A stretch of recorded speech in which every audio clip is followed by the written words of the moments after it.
Hi everyone, welcome back to our channel. In this video, I'm gonna let you know how you can enable Apple Pay on Stripe. So in order to enable Apple Pay on Stripe, you just have to follow the steps. So first of all, you need to go ahead and log in into your account. When you're logged in, then you need to visit the Developer Center. Then select the merchant ID, edit and create certificate. After that, disregard the direction from creating or obtaining a CSR file. This is a certificate signing request file you download earlier from the Stripe.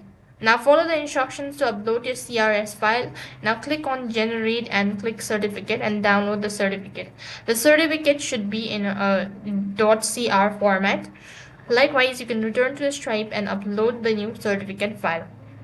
Next, once you've uploaded, you should see the certificate list under iOS certificates, and you can then continue with the integrations or Apple Pay for apps. That is all for this video. I hope the video was helpful.